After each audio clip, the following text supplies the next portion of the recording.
Olá, alunos do Instituto Federal de Educação, Ciência e Tecnologia do Piauí. Eu sou o professor José Rajumar. Estamos aqui com esse vídeo complementar da sequência didática número 2 da disciplina Físico-Química 2. Bom, na sequência didática 1, não é isso? E na sequência didática 2, falamos os conceitos envolvendo os aspectos termodinâmicos da espontaneidade, do equilíbrio químico, e aplicamos aí esses conceitos dentro de sistemas fechados e isolados. Agora vamos falar um pouco sobre sistemas abertos, tá? Então, para que a gente possa falar aí sobre sistemas abertos, a gente tem que lembrar um detalhe importante, né? Que nos sistemas abertos eu tenho justamente uma característica que é a pressão constante e volume constante, tá? Então, eu posso também ter, logicamente, variações do meu volume e tudo mais, mas a característica principal é que o volume seja constante, ok? E também a minha temperatura vai trabalhar de forma constante. Ora, se é uma variável e ela está sendo trabalhada como, por exemplo, um processo isobárico e isotérmico, então eu vou ter que trabalhar a minha equação diferencial de tal forma que eu troque uma propriedade extensiva por uma propriedade intensiva, tá ok? Bom, que propriedades são essas, né? Justamente a pressão e a temperatura. Então, primeiro eu vou reescrever aqui, relembrando aquela equaçãozinha diferencial, que é menos du, menos PDV, menos um trabalho diferencial adicional qualquer, mais TdS, tem que ser maior ou igual a zero, ok? Lembrando aqui que minha pressão aqui, ó, ela não é uma variável na equação da energia interna. Assim como a temperatura também não é uma variável.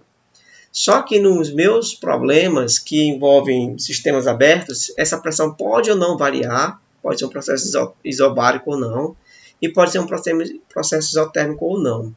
Então, eu preciso transformar essas constantes em variáveis. Para isso, nós vamos lançar mão de uma artifício matemático que nós já conhecemos, não é isso? Em que eu vou trabalhar com a função de Gibbs, em que ela tem justamente variáveis pressão, no caso aqui temperatura e pressão, ok? Temperatura e pressão.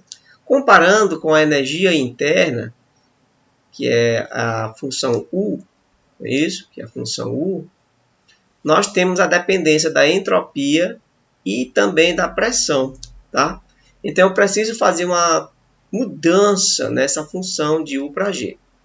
Ora, sendo assim, essa minha função G, ela vai ser igual que a função U, isso, menos a derivada parcial da energia interna em função da variação de entropia vezes a entropia, menos a derivada parcial da energia interna em função do volume, du dv, v, ok?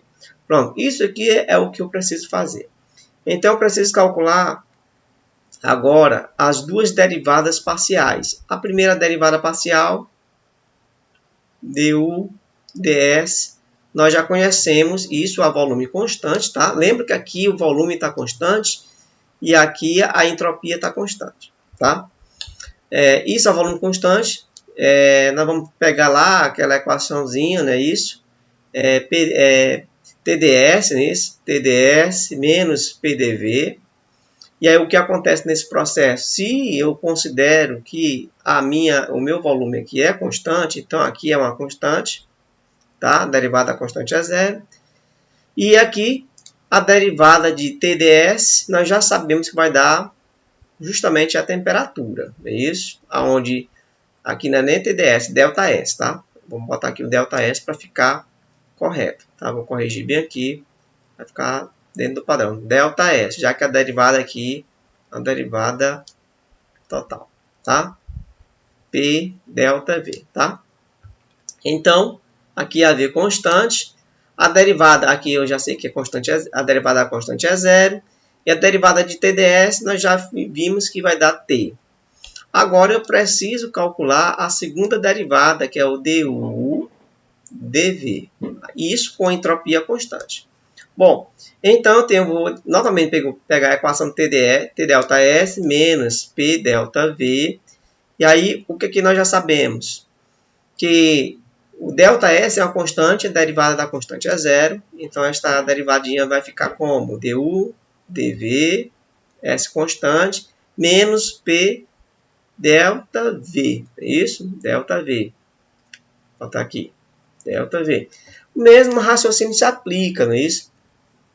Aí você tem aqui 1 menos 1, aí 1 vai para frente. Então, você teria o quê?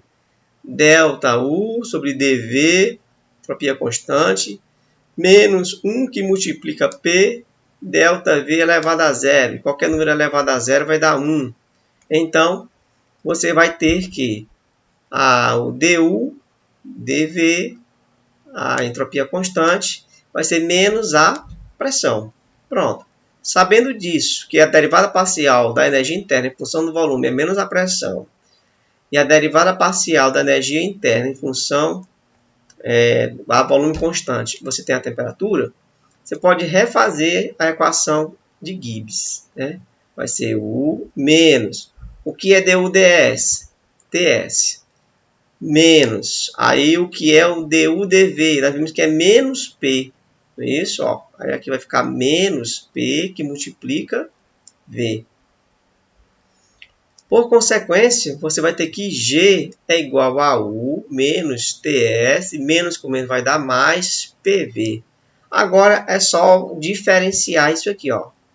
DG é igual a DU menos DTS, né, que é a diferencial desse produto, mais DPV, PV, né? Deixa eu botar aqui. DPV, cadê, meu Deus do céu? DPV. Pronto, aí vamos desenvolver essa diferencial como já fizemos anteriormente. Então, eu vou botar aqui, ó, DG igual a DU menos TDS menos SDT mais, a mesma coisa funciona aqui, ó, mais PDV mais VDP. Ok? Pronto. Lembre-se que eu quero jogar esta equação na minha função, na minha desigualdade, tá certo? Veja que aqui eu tenho uma variável em comum, que é o du, que está aqui, ó, du.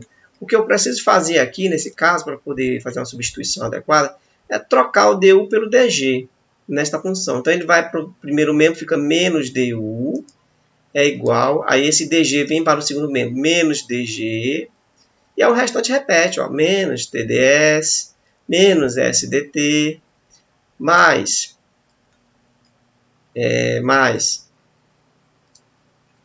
PDV mais VDP. Pronto. Perfeito. Agora, vamos trazer essa função aqui. Ó. Quem é menos DU? Menos DU vai ser o quê? Menos DU vai ser toda essa expressão. Então, eu vou escrever toda essa expressão. Menos DU. Opa, não. Menos DG. Ó. Menos DG.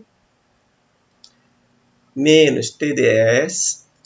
Menos SDT mais PDV mais VDP, ok? Bom, isso tudo aqui é a representação de DU. Aí eu só continuo menos PDV, não é isso? Menos PDV, escrevo aqui, ó, menos PDV. O que é que vem depois do PDV? Menos o DW, não é isso? Que é o trabalho adicional, menos o diferencial do trabalho adicional, não é isso? E mais TDS. Mais TDS. Tudo pode ser maior ou igual a zero, tá? Se for um equilíbrio, é maior. Se for um processo espontâneo, é maior que, né? E equilíbrio é igual. Bom, então, aqui a gente pode cancelar TDS negativo com TDS positivo.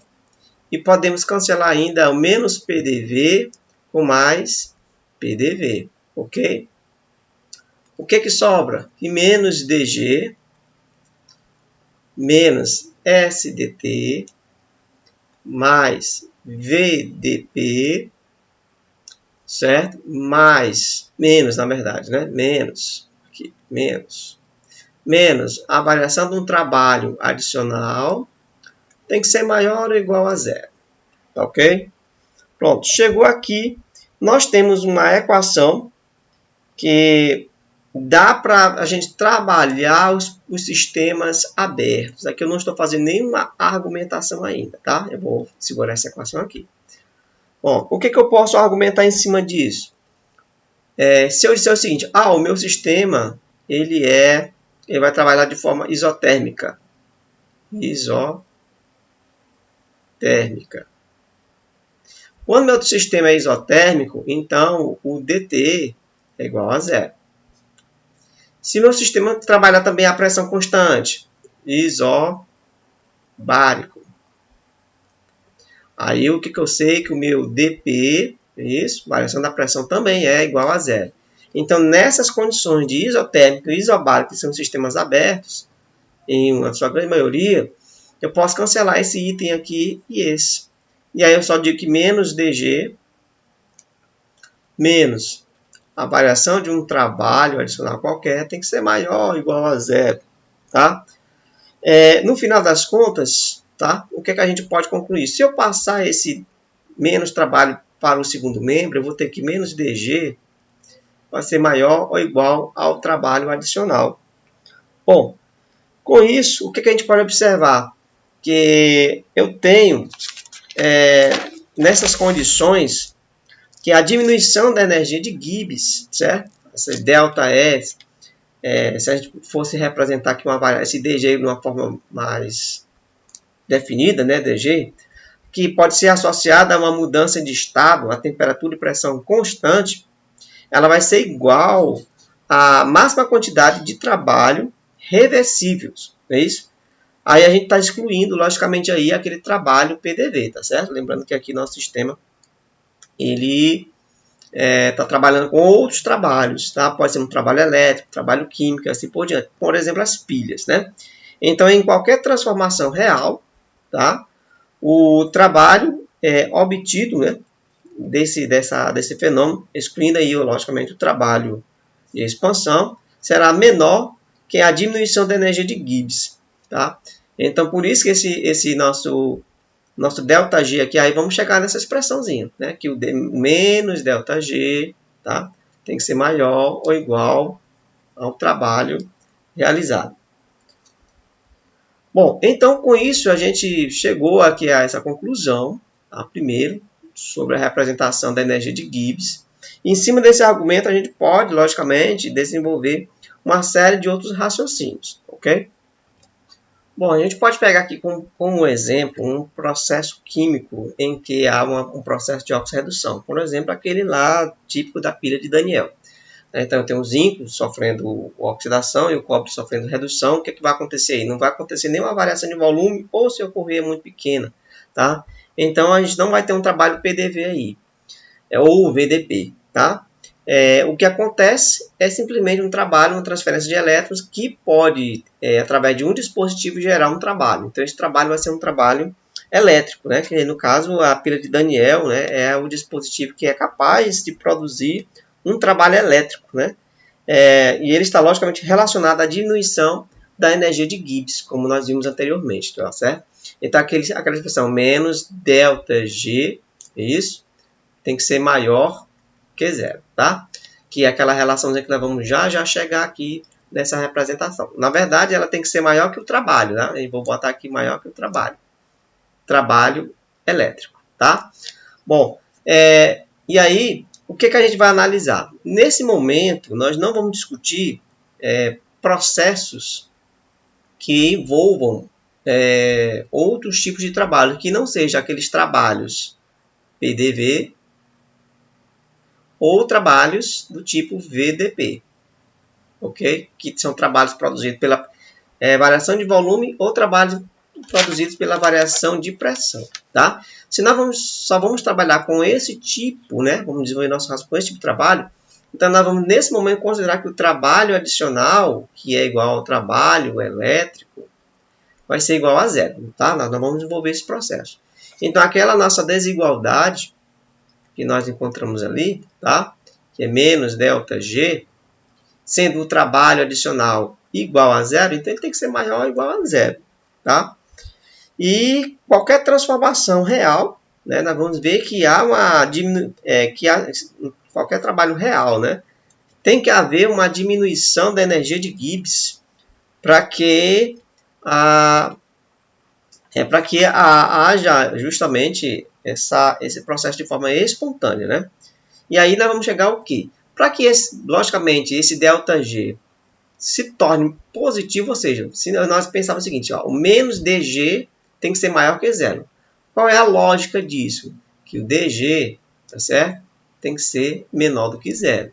Como é a lógica disso? Porque se o dg for menor do que zero, ele é o quê? Negativo, tá? Sendo ele negativo, com esse negativo aqui da nossa representação, vai dar um resultado maior que zero. E aí nós vamos ter justamente um processo com características espontâneas.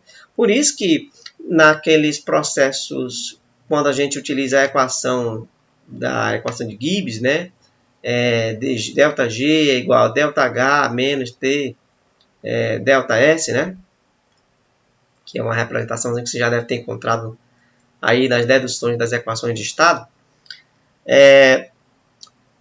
Para que o processo seja espontâneo, eu tenho que ter que essa expressão, ΔG, tem que ser o quê? Um valor negativo, tá? Negativo. O ΔG é negativo. Tem que ter uma diminuição da energia de Gibbs. Tendo a diminuição da energia de Gibbs, aí eu jogo nessa expressão, que aí menos com menos fica mais, e aí eu tenho um ΔG maior que zero, tá? Para que seja conivente, ou seja, esteja correspondente com a desigualdade de Clausius. Com isso, o que a gente pode entender, né? Quando eu tenho uma energia de Gibbs, né? Só para a gente reforçar alguns conceitos, né? Se eu tenho um ΔG dentro de um processo, ele é igual a um valor negativo, ele é espontâneo. Se eu tenho um ΔG, o seu valor seja igual a zero, aí eu tenho um estado de equilíbrio. E se eu tenho um ΔG, que ele é igual a um valor positivo, aí eu tenho um processo não espontâneo, tá? Lembre-se que valores de ΔG negativo, positivo ou igual a zero, quando jogados na desigualdade de Clausius, ele vai me dizer se o processo é espontâneo ou não. Por isso que, quando ΔG é negativo, ou seja, há uma diminuição da energia de Gibbs, menos com menos vai dar mais, e aí eu vou ter que o ΔG realmente é maior do que zero. Se esse cara aqui, ΔG, for igual a zero, aí chega na igualdade, aí chega ao estado de equilíbrio. E se o ΔG for positivo, positivo com negativo, dá negativo, e negativo não pode ser maior do que zero. E esse número maior do que zero, logicamente, não é um processo espontâneo. Tá ok? Bom, então, pessoal, essas